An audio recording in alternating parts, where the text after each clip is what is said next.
Some insults cut so deep they awakened sleeping demons.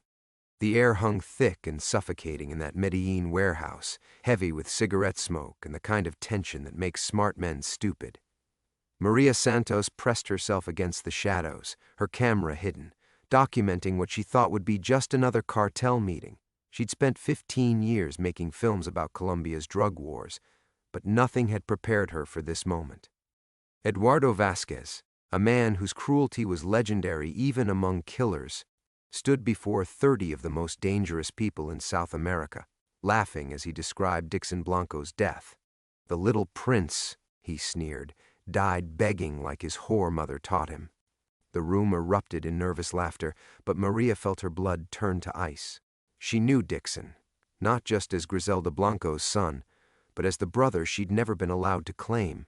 When Griselda finally spoke, her voice was barely a whisper, yet somehow every person in that warehouse heard her perfectly. She smiled, an expression more terrifying than any scream, and said just 3 words that would haunt Maria for the rest of her life. What did Griselda whisper that night, and how did those 3 simple words destroy a man more thoroughly than bullets ever could? Before we jump back in, tell us where you're tuning in from, and if this story touches you, make sure you're subscribed because tomorrow I've saved something extra special for you. The hook. He's still watching. Those 3 words fell from Griselda's lips like drops of poison into still water, creating ripples that would spread far beyond this moment. Maria's finger trembled on the camera's record button as she watched Eduardo's face drain of color. The laughter died instantly, replaced by a silence so complete she could hear her own heartbeat thundering against her ribs. Griselda Blanco stood motionless in the center of the warehouse, her small frame somehow commanding the attention of every killer in the room. She wore a simple black dress that made her look more like a grieving mother than the most feared woman in Colombia's underworld. But her eyes, Maria had forgotten about those eyes. Dark as obsidian, holding depths that promised either salvation or damnation, depending on which side of her mercy you found yourself. "What did you say?" Eduardo's voice cracked slightly, the bravado from moments before evaporating like morning mist. Griselda tilted her head, studying him with the patience of a predator who knows the prey is already trapped. "Dixon, my son, he's still watching." She paused, letting the words settle into every corner of the warehouse.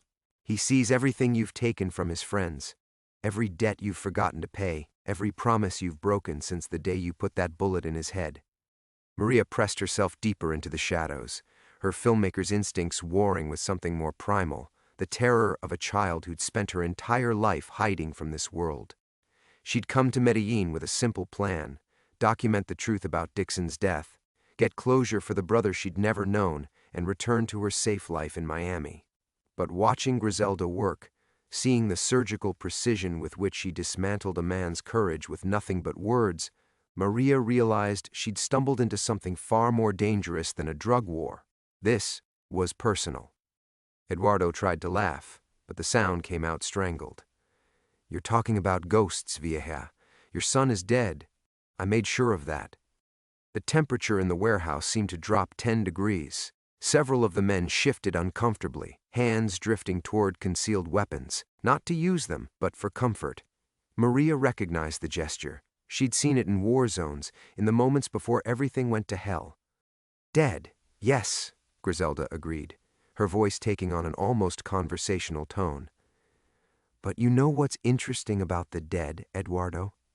They have such perfect memory. They remember every detail from their final moments.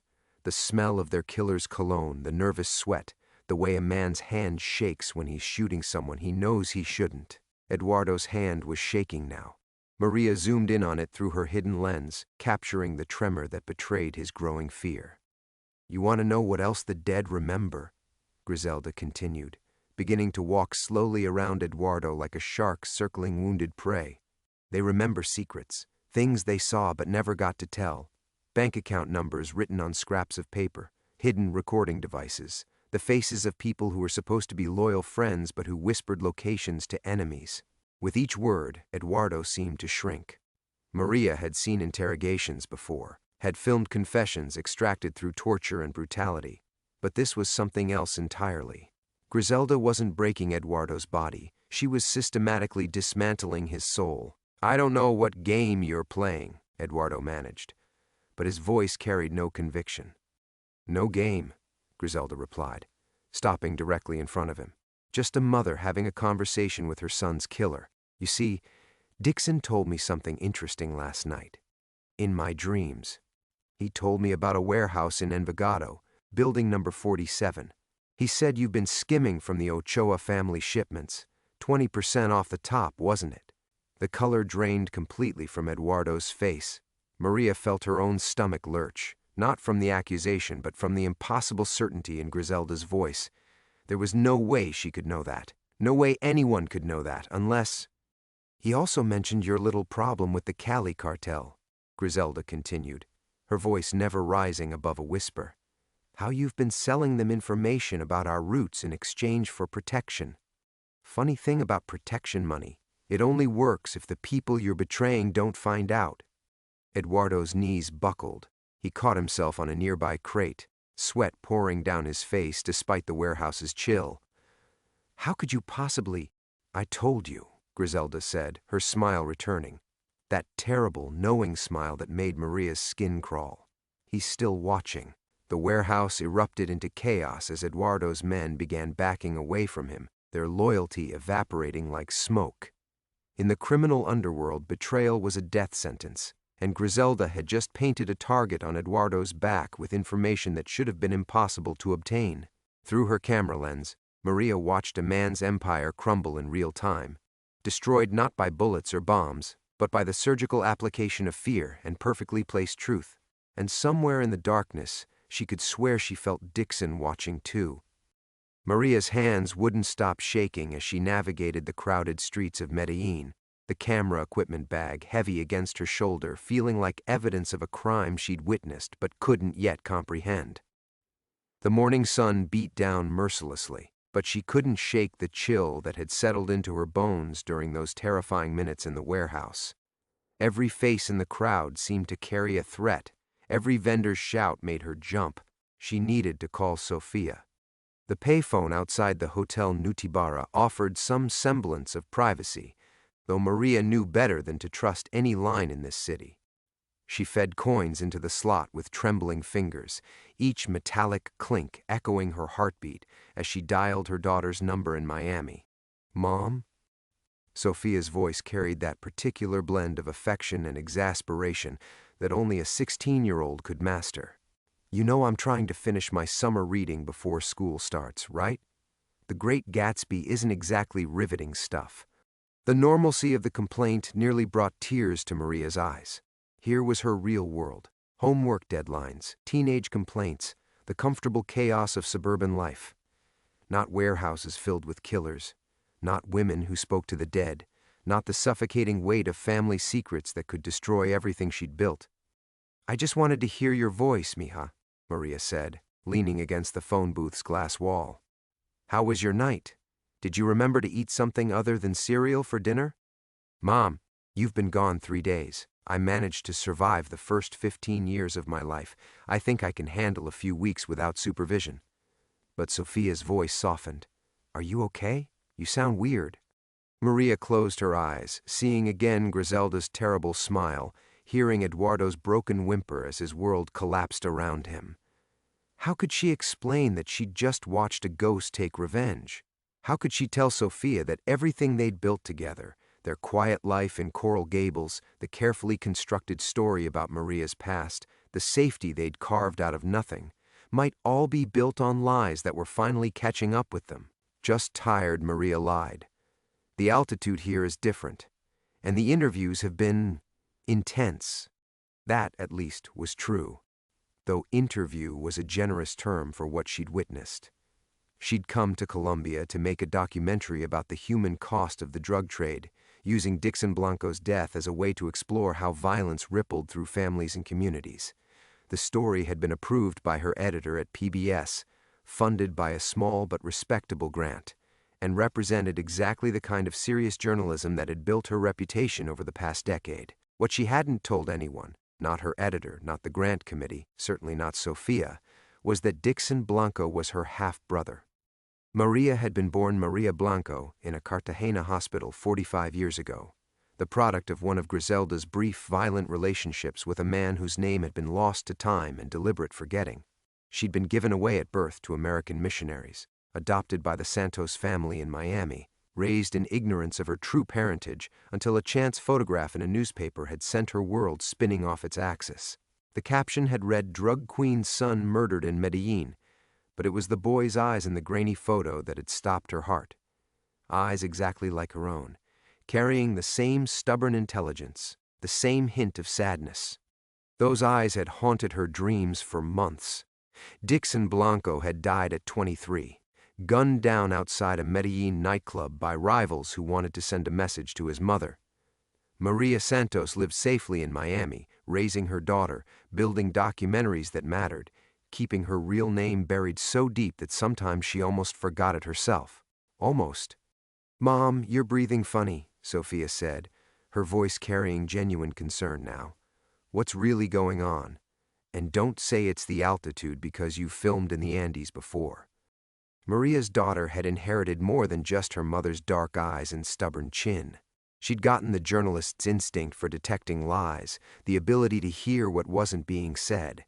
It was one of the things that made Maria proud and terrified in equal measure. Sophia was smart enough to see through any story that didn't hold up under scrutiny. "There was an incident last night," Maria said carefully. "Some cartel business. Nothing that affects me directly, but it was disturbing to witness. Just reminded me how much I miss home, how much I miss you." The truth was more complicated. Watching Griselda work, seeing the surgical precision of her psychological warfare, Maria had felt something she hadn't expected: recognition. Not just of shared blood, but of shared nature.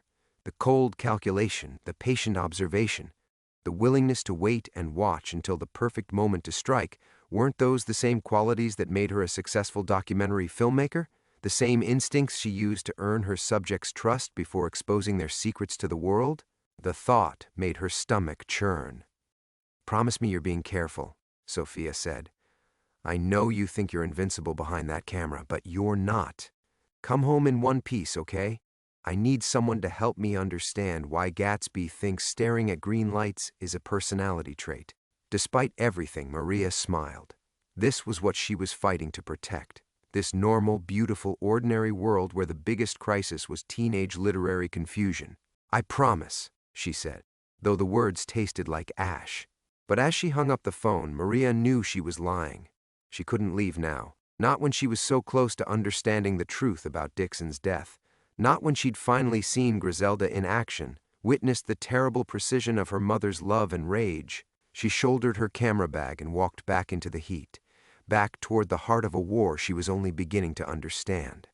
Behind her, the phone booth stood empty, holding the echo of promises she wasn't sure she could keep. In her pocket, the hidden recorder she'd been running all night felt like a loaded gun. The Hotel Nutibara's lobby buzzed with the usual morning chaos. Businessmen nursing hangovers behind newspapers, tourists arguing over maps, prostitutes ending their shifts with the weary efficiency of factory workers.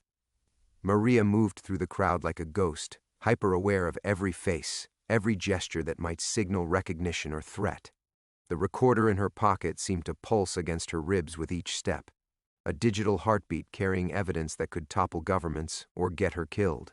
She made it halfway to the elevator before she saw him. Carlos Henao sat in a corner booth of the hotel's restaurant, his broad frame unmistakable even in civilian clothes. Griselda's nephew, her most trusted lieutenant, the man who'd stood silent in the warehouse while Eduardo's world crumbled. He wasn't hiding. His presence was deliberate, a message delivered with the subtlety of a billboard. Their eyes met across the lobby. Carlos raised his coffee cup in a mock salute, his smile carrying all the warmth of a shark's grin. Maria's blood turned to ice water. They knew who she was. They'd known all along. She forced herself to walk normally to the elevator, feeling Carlos's gaze burning into her back. The ride to the 7th floor lasted an eternity, each floor chime marking seconds that might be her last. By the time she reached her room, her hands were shaking so badly she could barely work the key. The door opened to reveal her worst nightmare made manifest. Griselda Blanco sat in the room's single chair, patient as a spider in its web. She'd changed from the black dress into a simple white blouse and dark skirt, the uniform of middle-aged respectability. Without the warehouse's dramatic lighting, she looked smaller, almost fragile. But those obsidian eyes held the same terrible knowledge, the same promise of violence wrapped in maternal concern. "Maria Santos," Griselda said, her voice carrying a slight accent that transformed each syllable into something between caress and threat. Or should I say, Maria Blanco? The camera bag slipped from Maria's nerveless fingers, landing on the carpet with a soft thud that sounded like thunder in the silence. Every carefully constructed wall she'd built around her new identity crumbled with those 4 words. Maria Santos, the respected documentary filmmaker, the devoted mother, the woman who'd clawed her way out of nothing to build something beautiful, all of it reduced to ash by the simple acknowledgement of a name she'd abandoned 45 years ago. "I don't know what you're talking about," Maria managed, though her voice cracked like thin ice. Griselda's laugh was soft, almost musical. "Mija, you have your father's stubborn chin. Did you know that? Victor Morales. He was handsome enough but stupid, thought he could steal from me and disappear into the jungle."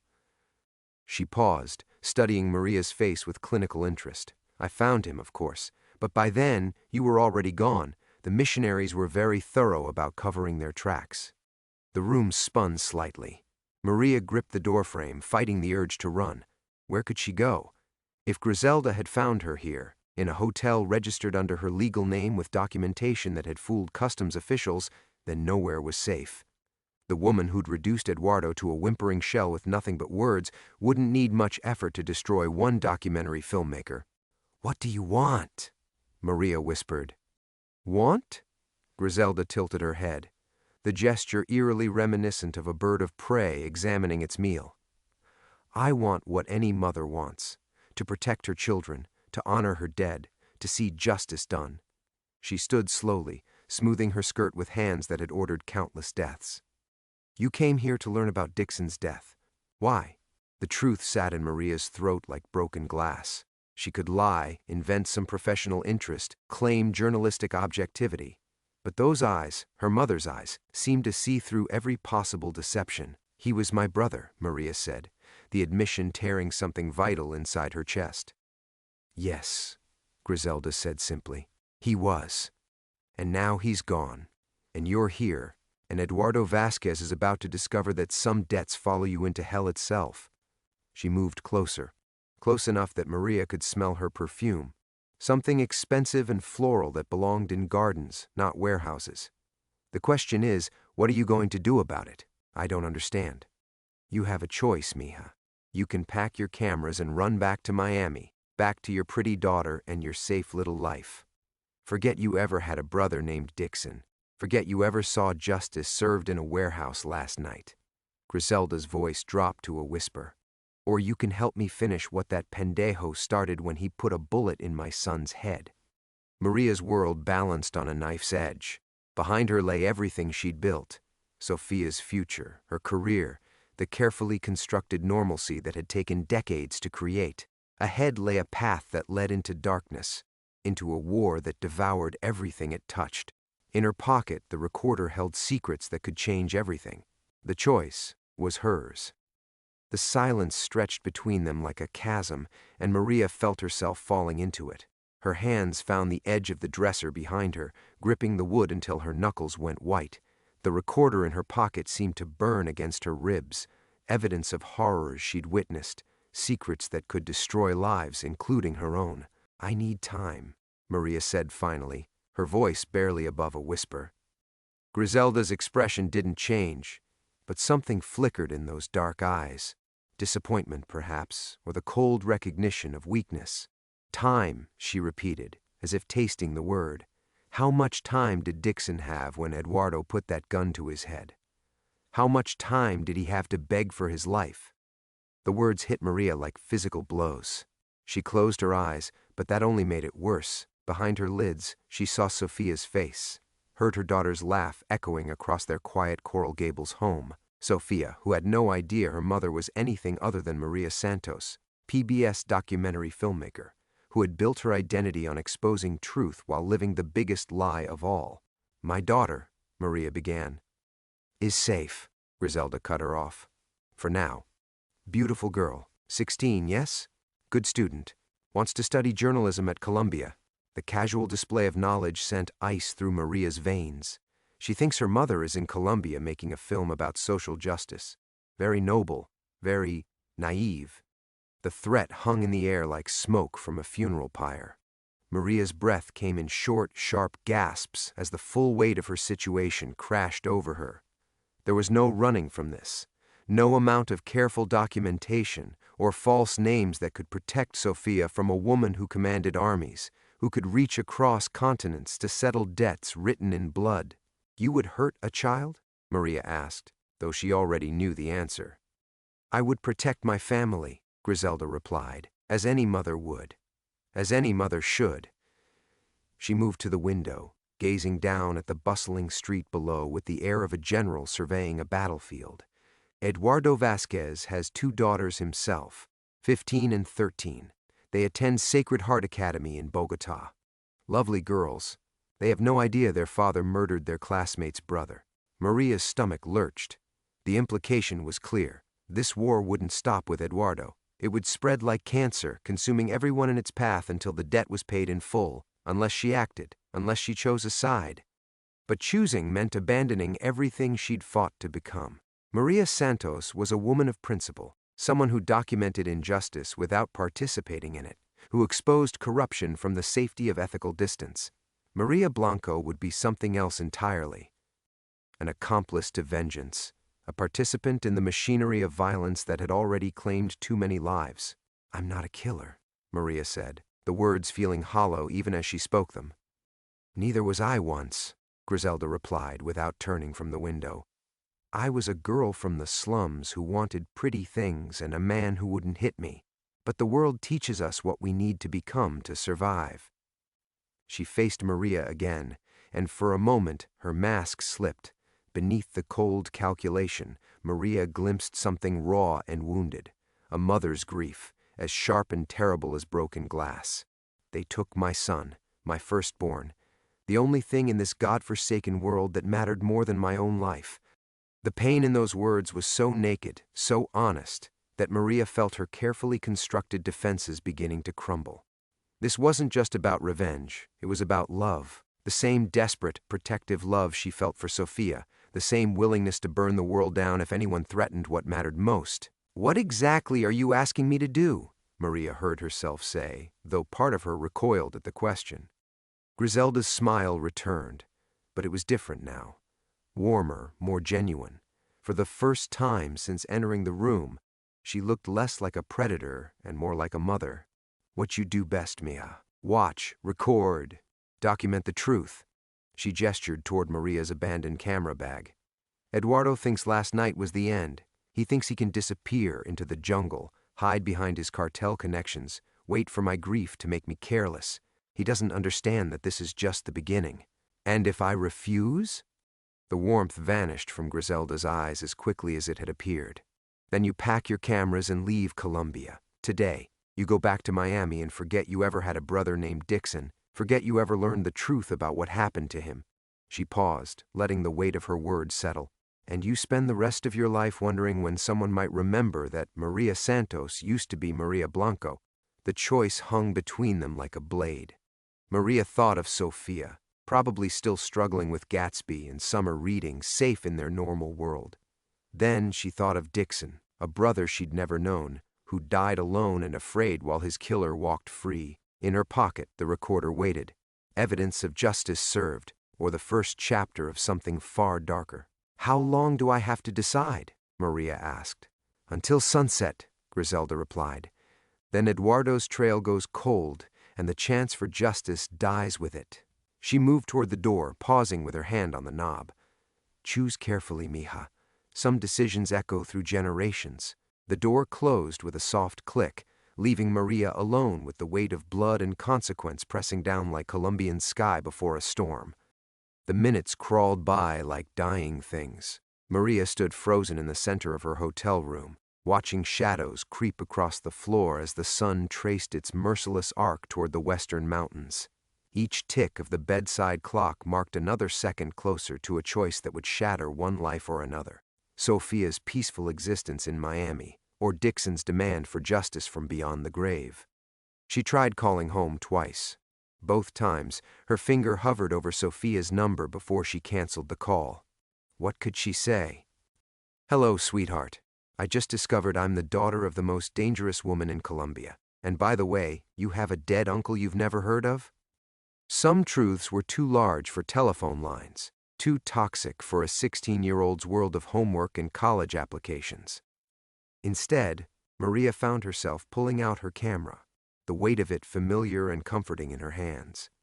Through the viewfinder, the room looked different, smaller, trapped in the rectangular frame that had defined her professional life.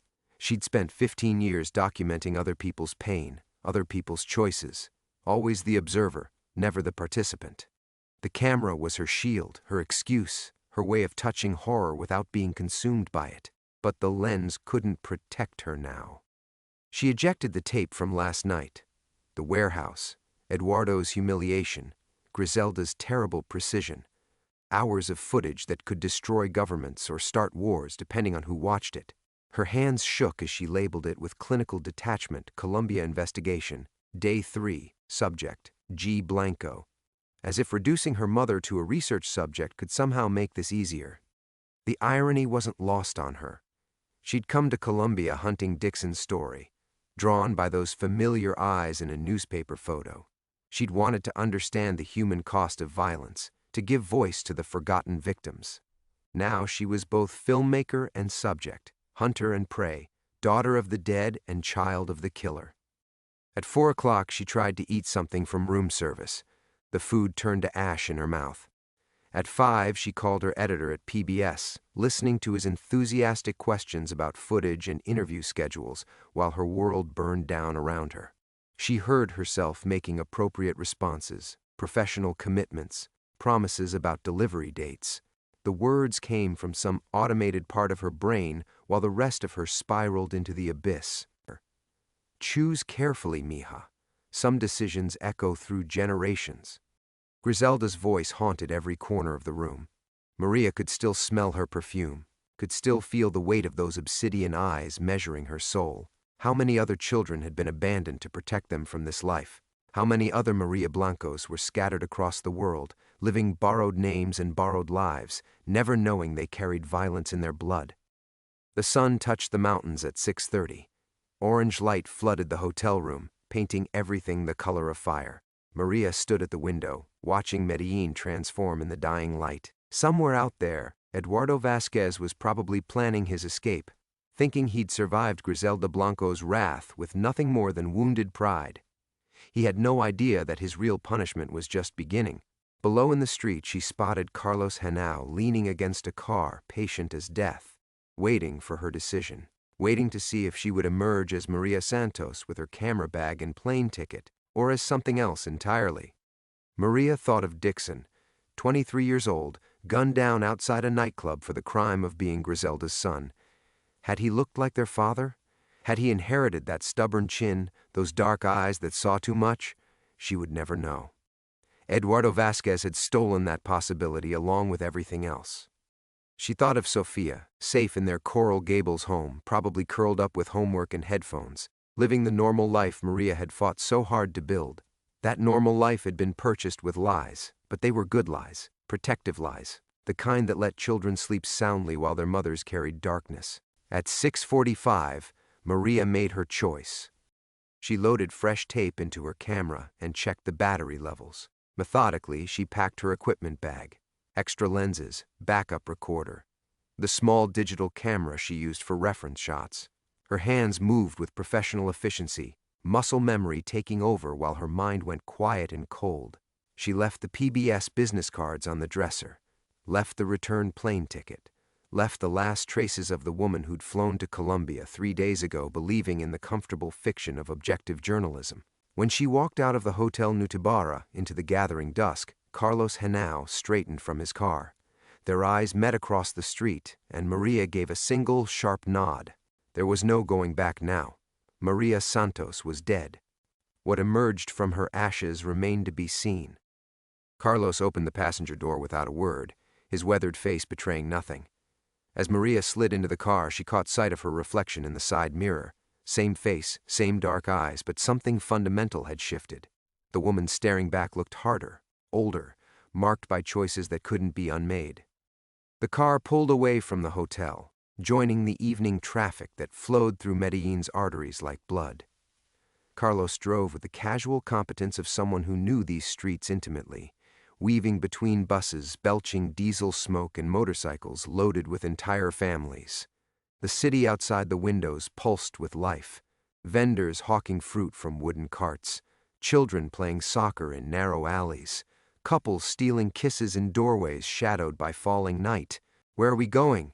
Maria asked, surprised by how steady her voice sounded. "La Señora is waiting," Carlos replied, his eyes fixed on the road ahead. "She has people to show you, rules to explain." He glanced at her equipment bag. "This isn't like your documentary, Señora. No second takes, no editing room safety." The weight of the camera bag on her lap felt different now. Not just tools of observation, but instruments of participation. Every frame she captured from this point forward would make her complicit in whatever followed. The thought should have terrified her. Instead, she felt an unexpected calm settling over her shoulders like an old coat. They climbed into the hills above the city, following roads that grew narrower and more twisted with each turn. The houses changed too, from urban concrete to rural wood and corrugated metal, structures that clung to the mountainside like barnacles. Lights twinkled in the gathering darkness, warm yellow squares of domestic normalcy that seemed impossibly distant from the world Maria was entering. "My daughter," she said suddenly, "if something happens to me—" "Nothing will happen," Carlos interrupted. "La Señora protects family. Always." He downshifted around a hairpin curve, the engine growling with effort. "But the work we do, it changes people. You understand this, yes?" Maria nodded, though she wasn't sure she understood anything anymore. 3 days ago, her biggest concern had been getting Eduardo Vasquez on camera for 30 seconds of usable interview footage. Now she was riding through the Colombian mountains with a man who probably had more blood on his hands than most armies, heading toward a reunion with the mother who'd abandoned her 45 years ago. The compound emerged from the darkness gradually. First a high wall topped with broken glass, then guards with automatic weapons who waved them through an iron gate. Maria counted at least 6 men in the brief glimpse her headlights provided, all carrying themselves with the easy alertness of professional soldiers.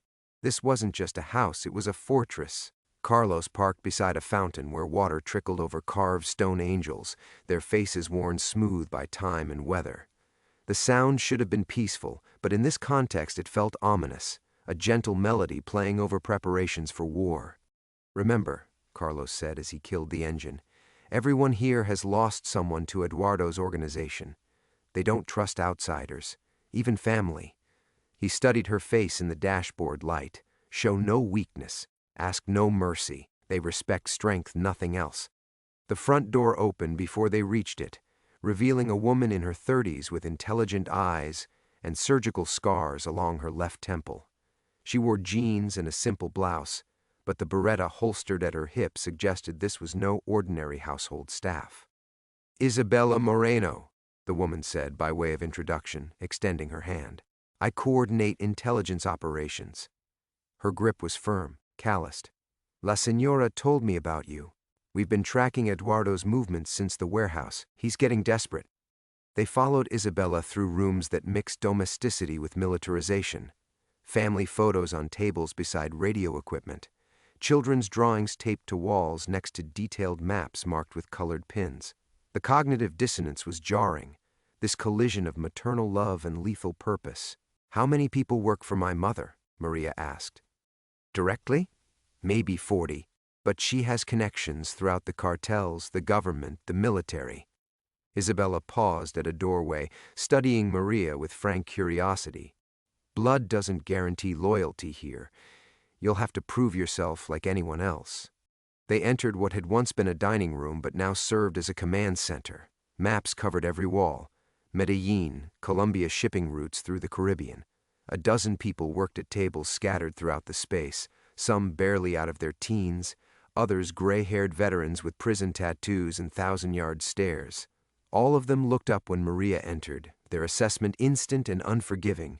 At the center of it all sat Griselda, changed again into practical field clothes, reading reports with the focused intensity of a general planning campaign. When she looked up and saw Maria, her smile carried equal parts maternal warmth and predatory satisfaction. "Mija," she said, rising from her chair. "Welcome to the family business."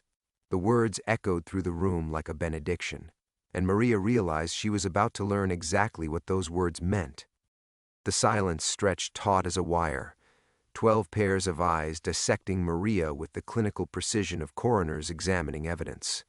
She felt the weight of her camera bag against her shoulder, suddenly conspicuous, marking her as an outsider in a room where trust was earned in blood and betrayal paid the same price.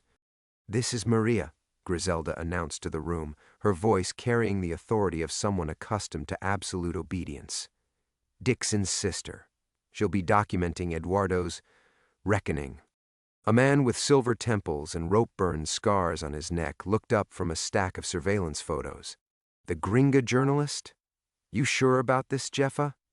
Miguel survived 3 years in La Modelo because he knew when to question and when to follow orders, Griselda said mildly, but ice crystallized in her tone. "Which do you think this is?" Miguel's eyes flicked between mother and daughter, cataloging similarities. The stubborn jaw, the way they both held their shoulders when challenged. Whatever he saw there made him nod once and return to his photos without another word. "Eduardo is holed up in a safe house near Envigado," Isabella said, spreading a detailed map across the central table. Red pins marked known locations, blue ones indicated possible escape routes. But he's not running yet. Still thinks he can negotiate his way out of this. Maria moved closer, her filmmaker's eye automatically framing the scene. The concentrated faces bent over tactical plans, weapons cleaned and arranged with religious precision, the casual way these people discussed ending lives like planning a grocery run. Her finger found the record button on her camera bag but didn't press it. "Not yet. What makes him think that?" she asked. "His uncle, Comandante Restrepo, runs significant military operations in the region." A young woman with intricate braids and calloused hands spoke without looking up from the radio equipment she was calibrating. "Eduardo thinks family connections will protect him. Carmen used to work communications for the army," Griselda explained. "Before they decided a woman with opinions was a liability." The bitter edge in her voice suggested Carmen's transition to this work hadn't been voluntary. "She knows how these men think." Carmen finally looked up, studying Maria with frank assessment. "You ever see someone die, journalist lady? I mean really see it. Close enough to smell the blood, hear them calling for their mothers?" "Carmen." Isabella's warning was soft but firm. "No, it's a fair question," Maria said, surprised by the steadiness in her own voice. "I've documented war zones, refugee camps, places where death isn't theoretical." She met Carmen's stare directly. "But I've never caused it. That's what you want to know, isn't it? Whether I'll freeze up when this gets real?" A ghost of a smile touched Carmen's lips. "Eduardo killed your brother. That mean anything to you, or is this just another story?" The room went quiet again, waiting. Maria felt the weight of genetic expectation pressing down like atmospheric pressure before a storm. These people had chosen Griselda as their patron saint of vengeance, but they needed to know if her daughter carried the same capacity for ruthless action. "I never knew Dixon existed until 3 days ago," Maria said carefully. "But I know what Eduardo took from this family. From all of your families." She gestured to the photos scattered across Miguel's table, surveillance shots of Eduardo, but also pictures of the dead, young faces that would never age, victims of a war they hadn't chosen. If documenting his punishment serves justice, then yes, it means something. Miguel looked up from his photos, this time with something approaching approval. "You talk like your mother." Careful words hiding sharp teeth. "Teeth are only useful if you're willing to bite," Griselda said. She moved to a wall map marked with shipping routes, her finger tracing paths through the Caribbean. "Eduardo thinks he knows me, thinks I'll come at him with fire and bullets, like some street corner sicario drunk on machismo." Her smile was winter itself. "He has no idea what patient work looks like." What kind of patient work? Maria asked.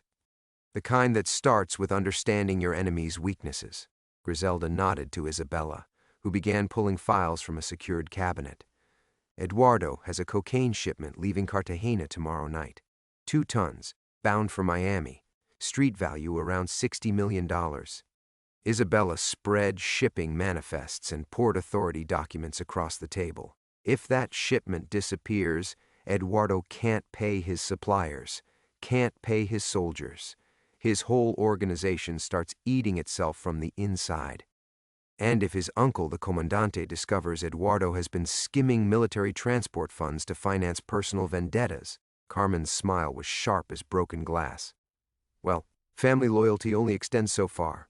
Maria felt the pieces clicking into place with mechanical precision. This wasn't just revenge, it was surgery. Griselda wasn't planning to kill Eduardo. She was planning to destroy everything he was, everything he had, everyone who might mourn his passing. By the time she finished, he would beg for the mercy of a bullet. "You want me to record this?"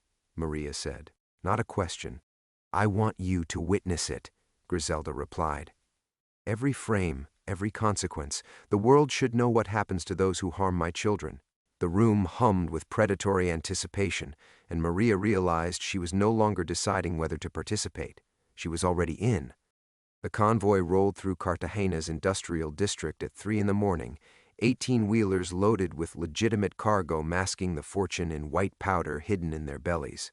Maria crouched behind a shipping container 40 yards away, her camera capturing the mechanical precision of Eduardo's operation through night vision lenses. Guards moved like clockwork between the trucks, automatic weapons casually displayed, their confidence absolute in the darkness. She'd been filming for 6 hours straight, documenting every face, every license plate, every detail that would matter in the reckoning to come. Her back ached from maintaining position, her eyes burned from staring through viewfinders, but she couldn't stop. This footage would either vindicate her choice or condemn her family. There was no middle ground left. Phase 1 begins in 60 seconds. Isabella's voice crackled through the radio earpiece, professional and cold. "Remember, we need Eduardo to believe this is a rival cartel move, nothing that points back to us." Maria watched through her telephoto lens as the first truck pulled toward the port gates. The driver handed papers to the security guard with practiced boredom. They'd done this run dozens of times before. Routine was Eduardo's weakness. Griselda's intelligence network had mapped his operation down to the minute. Then the world exploded. The shipping container beside the lead truck erupted in flame and shrapnel, the detonation so close that Maria felt the heat wash over her face even from her distant position. The truck driver's scream cut through the night before being swallowed by the roar of collapsing metal. Her camera kept rolling automatically while her mind struggled to process the violence. This wasn't the surgical precision they'd planned. This was slaughter. "What the hell?" Isabella's voice crackled with confusion. "That wasn't our explosive. Someone else's—" The radio went dead. Maria's training kicked in, the war correspondent's instinct to document overriding her terror. She swung the camera toward the port entrance, just as black SUVs roared through the gates, military-style vehicles with no license plates. Men in tactical gear poured out, moving with precision that made Eduardo's guards look like amateurs. This wasn't a cartel operation. This was military. Comandante Restrepo had made his choice. Eduardo's men scattered like startled birds, their casual confidence evaporating in automatic weapons fire.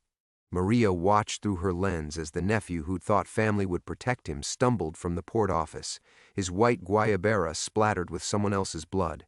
Even from a distance, she could see the shock on his face, the devastating realization that he'd been abandoned.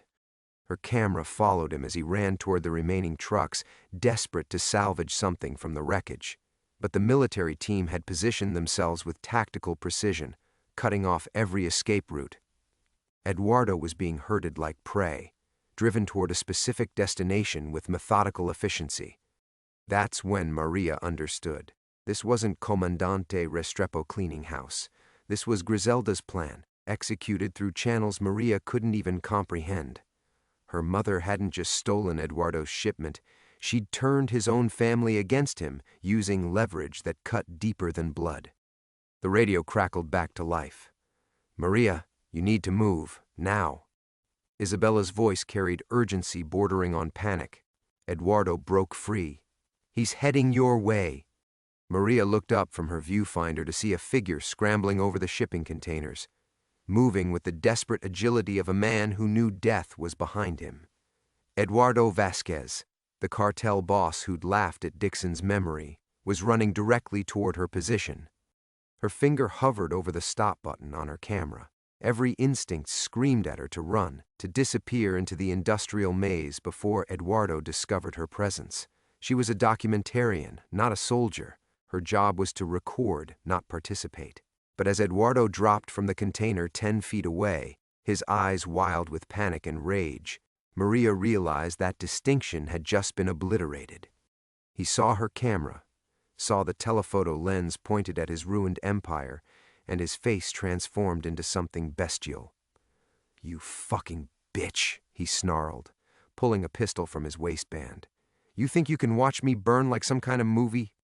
Time dilated, each second stretching like warm glass.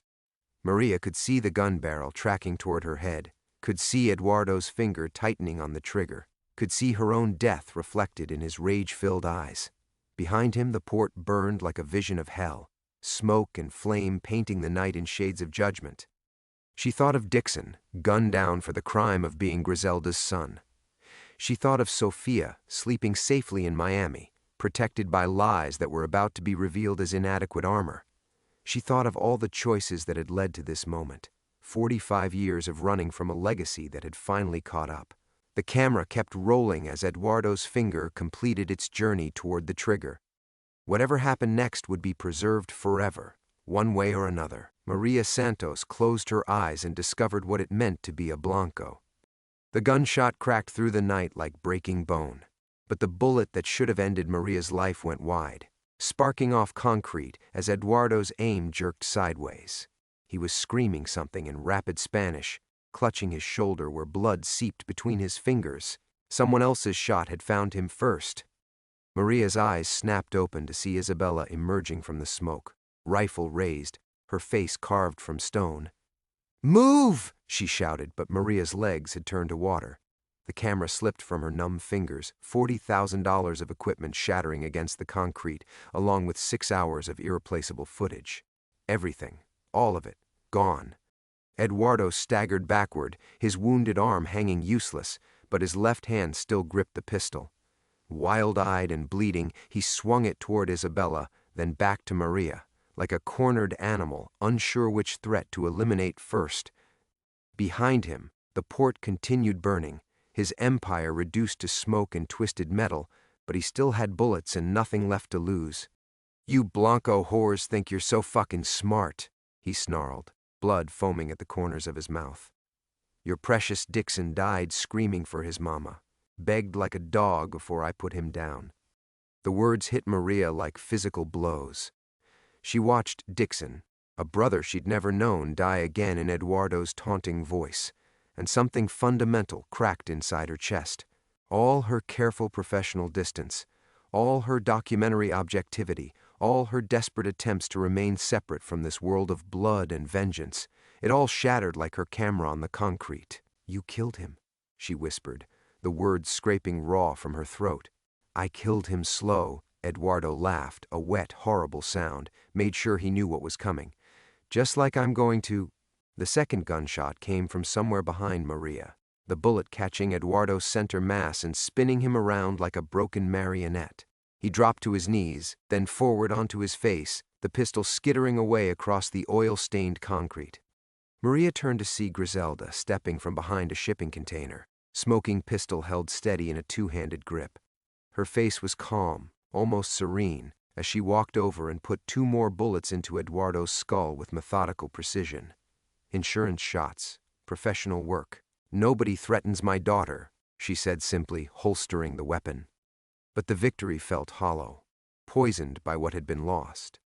Maria stared at the wreckage of her camera, at the scattered pieces of metal and plastic that represented months of work, years of reputation, the only evidence of tonight's carefully orchestrated revenge. Without that footage, she had nothing.